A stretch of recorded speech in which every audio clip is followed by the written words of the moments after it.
Welcome student. Part 4 हो गए थे कितने मोशन के।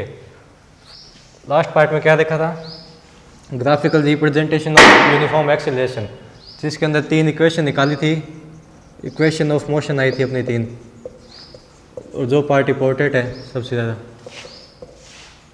First equation was v is equal to u plus at, where v is final velocity used, initial velocity a is acceleration t is taken time. Second was d is equal to ut plus half at square. Third one, last one was v square is equal to u square plus 2a d, where d means to simply means to displacement. ठीक है, ये 3 equation की थी। 3 equation का graphical representation देखा था, important part था। ठीक है, अब 2 केस किए थे। एक तो सबसे पहले यूनिफॉर्म वेलोसिटी का था, जिसके अंदर अपन ने क्या कंक्लूजन निकाला था कि जो एरिया होता है वो कवर डिस्प्लेसमेंट के इक्वल होता है। दूसरा जो ग्राफिकल रिप्रेजेंटेशन किया था, उसके अंदर अपन ने इक्वेशन ऑफ मोशन निकाली थी। ठीक है, अब बात करते हैं आगे। एक फिजिकल क्वांटिटी और है, पीछे पड़ी थी डिस्प्लेसमेंट पड़ा था, डिस्टेंस पड़ा था, स्पीड पड़ी थी, वेलोसिटी पड़ी थी। उसी तरह एक और है फोर्स। फोर्स क्या होता है? It is a physical quantity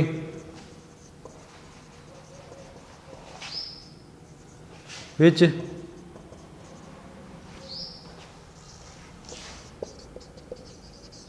bring change in state of any object. Force क्या होता है? जो किसी ऑब्जेक्ट की स्टेट में क्या कर दे? चेंज कर दे। स्टेट कितनी चीज़ स्टेट होती है? 2। या तो कोई चीज़ मोशन में होगी या कोई चीज़ रेस्ट में होगी। ठीक है, अब रेस्ट में होगी, उसके ऊपर फोर्स लगा दिया तो वो किस में आ जाएगी? मोशन में। और मोशन में उसके ऊपर फोर्स लगाया तो किस में आ जाएगी?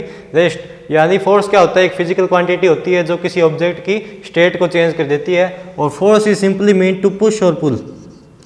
सिंपली 2 ही चीज़ होती है, 2 ही एक्टिविटीज़ होती है। जब अपन किसी चीज़ पे फोर्स लगाते हैं तो उसके अंदर 2 ही एक्टिविटी होती है, या तो पुश होता है या पुल होता है। पुश क्या होता है? Force exerted away from the body। अगर किसी बॉडी के ऊपर फोर्स है, वो exerted away यानी क्या किया जा रहा है? बाहर की ओर लगाया जा रहा है। Force exerted away from the body यानी अपनी बॉडी से फोर्स क्या है? बाहर की ओर निकाला जा रहा है। ये कोई दूसरा ऑब्जेक्ट है, इसके ऊपर फोर्स क्या लगा रहे हैं अपन? अपनी बॉडी से क्या हो रहा है? एक्साइट हो रहा है, आउट हो रहा है। ठीक है, तो वो होता है पुश। पुल क्या होता है? Force exerted towards the body.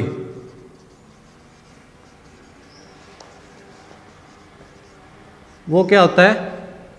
पुल होता है। जो बॉडी के ओर फोर्स लगे वो क्या होता है? पुल होता है। जैसे कि drawing of a bucket from the well, कुएं से कोई बाल्टी खींचते हैं तो वो वहाँ पे कौन सी एक्टिविटी होती है? पुल होती है। दरवाजे को खोलने के अंदर क्या होती है? पुश होता है।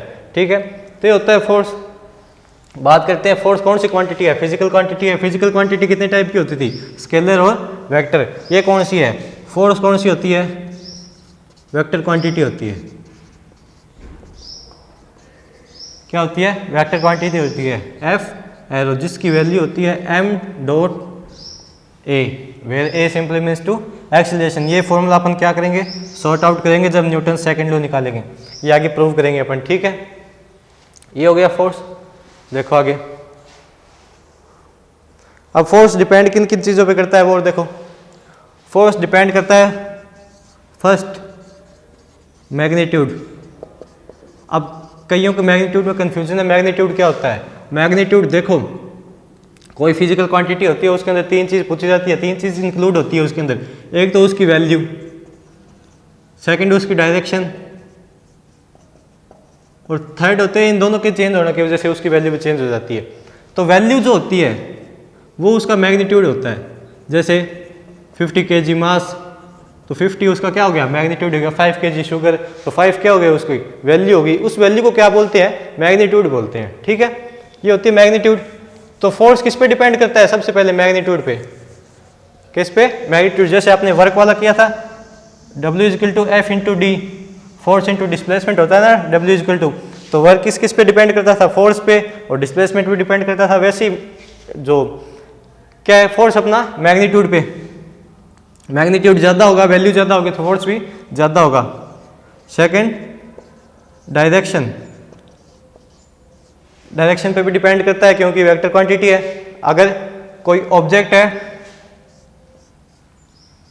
ये इस साइड मोशन कर रहा है और अपन इसी के अपोजिट साइड फोर्स लगा रहे हैं तो इसकी जो मोशन है वो क्या होगी, अपोज होगी, रुकेगी। तो ये डायरेक्शन पे भी डिपेंड करता है। थर्ड वन, एक्शन पॉइंट, किसी ऑब्जेक्ट को मोशन कराने के लिए किस टाइप की मोशन चाहिए उसके लिए अपने को एक्शन पॉइंट डिसाइड करना होता है। जैसे अगर ये बॉक्स है इसको ट्रांसलेटिव मोशन या स्ट्रेट लाइन मोशन करवानी है तो इसके इस पॉइंट के ऊपर एक्शन पॉइंट होगा अपना, यहाँ पे फोर्स लगाना पड़ेगा। अगर यहाँ पे फोर्स लगाऊंगा मैं तो ये क्या करेगा, इस तरह रोल करने लग जाएगा, सीधे चलेगा क्या, नहीं। ऐसे ही यहाँ पे लगाऊंगा तो ये क्या करेगा, ट्रांसलेटिव मोशन नहीं करेगा। यानी इसको स्ट्रेट लाइन ट्रांसलेटिव मोशन करवाने के लिए इसके बीच के अंदर क्या लगाना पड़ेगा, अपने को फोर्स लगाना पड़ेगा। यानी जो अपना फोर्स है वो एक्शन पॉइंट के ऊपर भी क्या करता है, डिपेंड करता है। ये हो गए अपने 3 पॉइंट। आगे देखो, आगे है न्यूटन्स लॉ। अब न्यूटन ने क्या बताया था, न्यूटन ने जितनी भी अपनी एक्टिविटीज़ होती है एटमॉस्फेयर के अंदर, जितने भी मोशन से रिलेटेड, रेस्ट पोजीशन से रिलेटेड या जितने भी टाइप की एक्टिविटीज़ होती है ह्यूमंस की, सराउंडिंग की, उनके लिए क्या निकाले थे, 3 लॉज निकाले थे जो क्या करते हैं, सारी जितनी भी अपने यूनिवर्स में मोशन होती है उनको डिस्क्राइब करते हैं।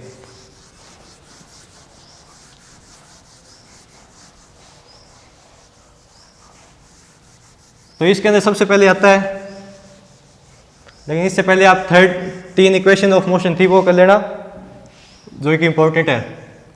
इसके अंदर सबसे पहले है Newton's first law of motion. पहले 3 इक्वेशन थी मोशन की, अब 3 लॉ है। Newton first law of motion क्या दिखाता है, देखो 3 laws of motion propounded by the Isaac Newton, जिसके अंदर सबसे पहला लॉ जो बताया था वो क्या था कि कोई ऑब्जेक्ट अगर रेस्ट के अंदर है तो वो रेस्ट में ही रहेगा, और कोई ऑब्जेक्ट अगर मोशन में है तो क्या रहेगा, मोशन में ही रहेगा। कब तक, जब तक के ऊपर एक फोर्स अप्लाई ना करे। कोई ऑब्जेक्ट अगर रेस्ट के अंदर है तो वो रेस्ट में रहेगा, और कोई ऑब्जेक्ट अगर मोशन में है तो वो मोशन में रहेगा। कब तक रहेगा, जब तक कि अपन उसके ऊपर फोर्स ना लगा दे। अगर अपन ने रेस्ट वाले पे फोर्स लगा दिया तो वो क्या हो जाएगी, मोशन में आ जाएगा, और मोशन वाले पे फोर्स लगा दिया तो वो रेस्ट में आ जाएगा। यानी ये अपनी स्टेट चेंज को अपोज करता है। फर्स्ट लॉ ये बोलता है कि कोई ऑब्जेक्ट अपनी स्टेट चेंज नहीं करता, जिस स्टेट में है वो उसी स्टेट में रहता है। कब तक, जब तक कि अपन उसके ऊपर फोर्स ना लगा दे। अगर किसी स्टेट पे फोर्स लगा दिया तो वो उसकी स्टेट क्या हो जाएगी, चेंज हो जाएगी। लेकिन जब तक फोर्स नहीं लग रहा तब तक उसकी स्टेट क्या रहेगी, वैसी रहेगी। अगर कोई बॉल है वो इंक्लाइंड प्लेन से, कोई बॉल है वो किसी प्लेन पे रोटेट कर रही है, ठीक है, कुछ टाइम बाद क्या करेगी, वो रोटेट होती हुई क्या हो जाएगी, थोड़ी देर बाद आगे जाके रुक जाएगी।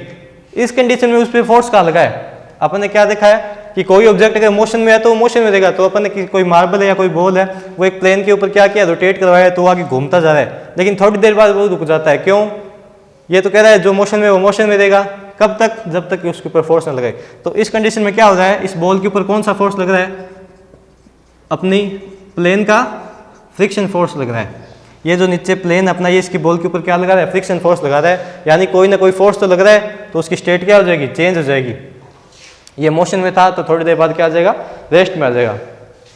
तो न्यूटन का फर्स्ट लॉ ये स्टेट करता है कि अगर कोई ऑब्जेक्ट मोशन में है तो मोशन में रहेगा, रेस्ट के अंदर है तो रेस्ट में रहेगा। कब तक, जब तक कि उसके ऊपर एक फोर्स अप्लाई नहीं करे। अगर उसके ऊपर एक फोर्स अप्लाई कर दिया तो उसकी जो स्टेट है वो क्या हो जाएगी, चेंज हो जाएगी। देखो आगे पहला लॉ देख लिया, कोई ऑब्जेक्ट अगर मोशन में है, यूनिफॉर्म मोशन में है तो यूनिफॉर्म मोशन में रहेगा। अब देखो अगर यूनिफॉर्म मोशन की बात करूं, यूनिफॉर्म मोशन क्या होती है, जिसके अंदर वेलोसिटी क्या रहे, कांस्टेंट रहे। तो अपनी एटमॉस्फेयर में अगर अपन देखते हैं तो कोई यूनिफॉर्म मोशन होती है क्या, जैसे अगर बॉल रोटेट करवा रहे हैं तो ये मोशन क्या है, अगर मैं कह रहा हूँ ये इसकी कांस्टेंट वेलोसिटी है, ठीक है, तो कांस्टेंट वेलोसिटी होगी तो ये कहीं नहीं रुकेगी, चलती जाएगी। लेकिन इसके ऊपर फ्रिक्शन फोर्स लगता है जिसकी वजह से थोड़ी देर बाद क्या हो जाती है, रुक जाती है। यानी अपने सराउंडिंग में कोई मोशन क्या है, यूनिफॉर्म नहीं होती। जितनी भी अपन गाड़ी वगैरह की देखते हैं मोशन, वो क्या होती है, यूनिफॉर्म मोशन होती है क्या, नहीं। उनकी वेलोसिटी कांस्टेंट होती है, नहीं। उनकी वेलोसिटी क्या होती रहती है, चेंज होती रहती है। अब देखो इसके अंदर आता है एक पॉइंट इनर्शिया। इनर्शिया देखो क्या होता है, इनर्शिया वो इससे ही रिलेटेड है न्यूटन के फर्स्ट लॉ से। नेचुरल टेंडेंसी या प्रॉपर्टी बोल दो, any object to resist a change in their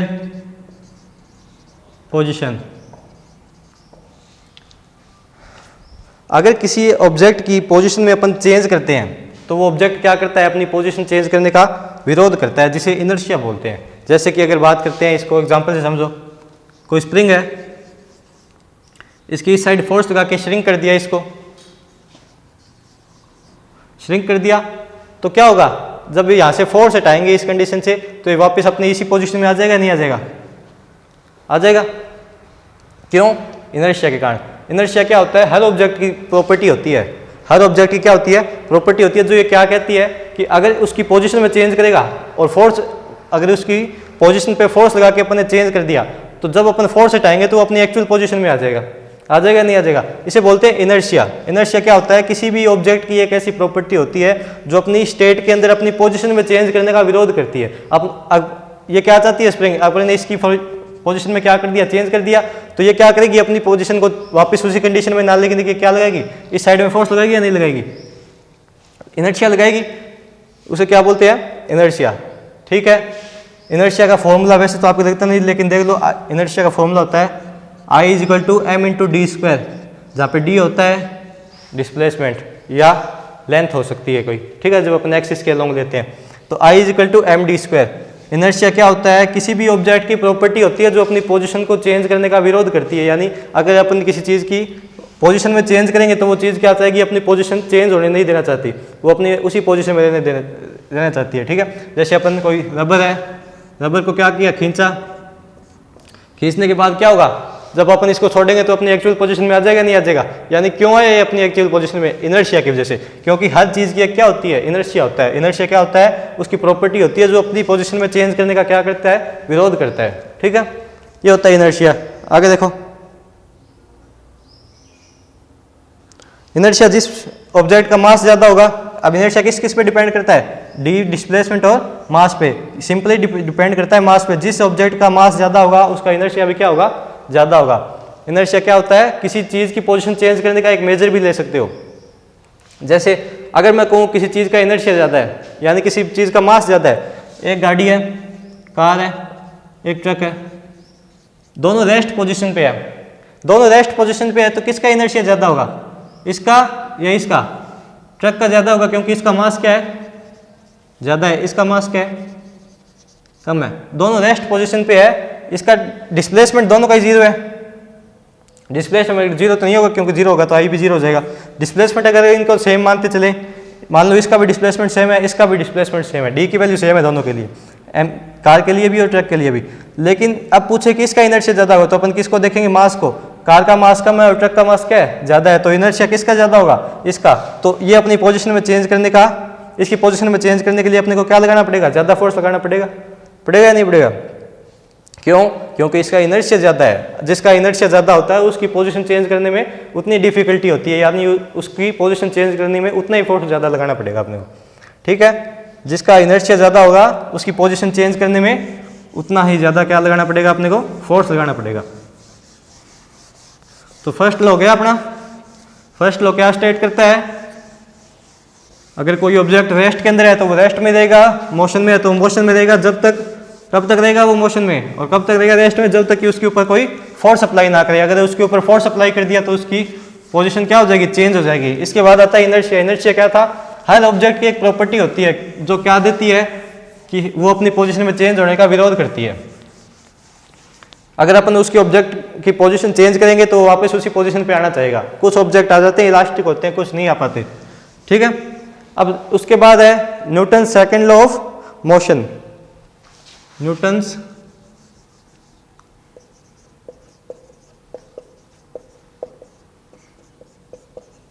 second law of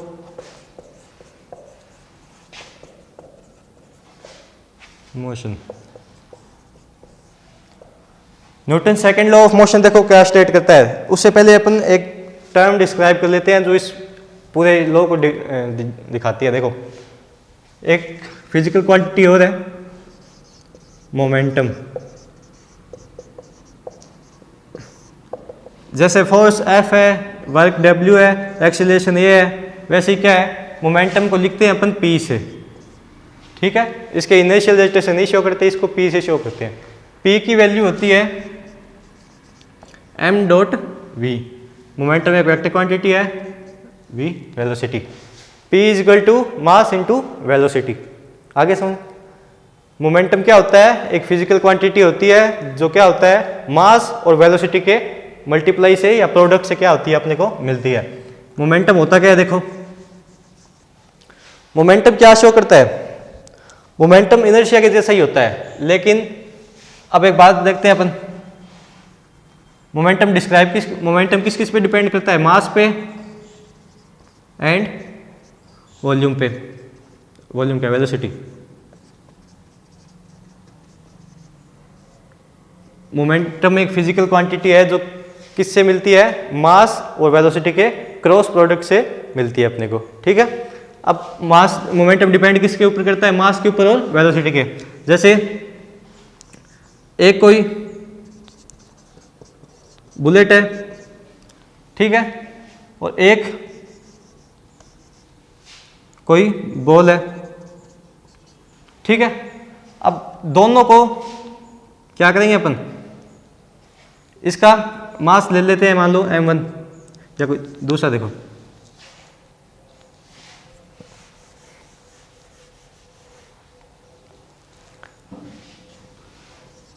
जैसे एक कार है, ठीक है, कार का मोमेंटम फाइंड आउट करना है और ट्रक का मोमेंटम फाइंड आउट करना है। दोनों कितनी स्पीड से चल रहे हैं, 20 किलोमीटर पर आवर की स्पीड से चल रहे हैं।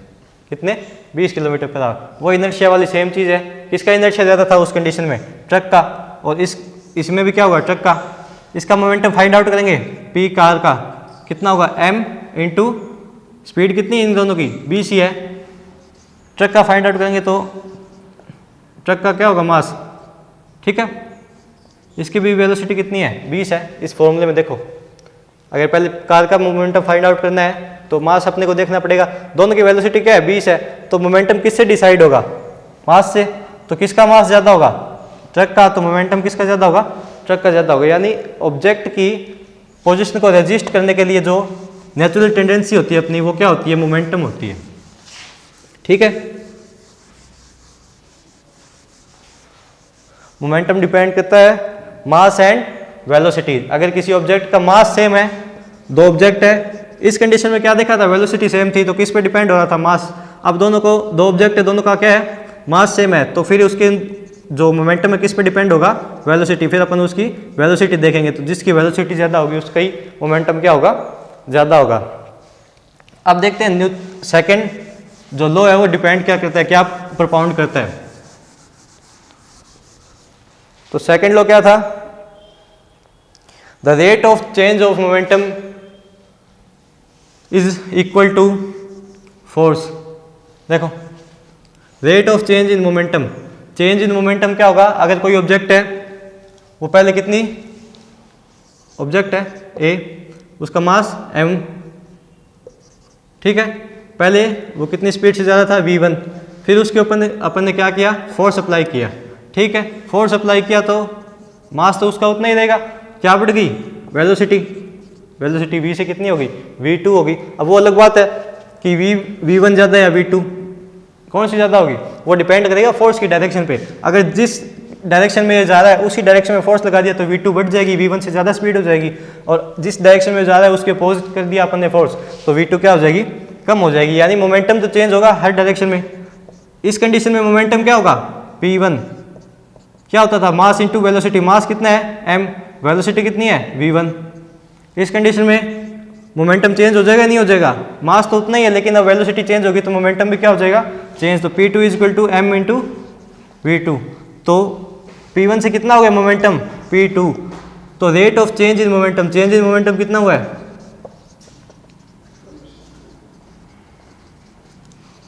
Change in momentum P2 minus P1 से करना पड़ेगा, क्या होगा m V2 minus m V1, ये अपना m मल्टीप्लाई V2 और ये m V1 माइनस करेंगे क्या आएगा, m कॉमन आ गया V2 माइनस V1, ये क्या हो गया चेंज इन मोमेंटम। अब rate of change in momentum क्या होता है,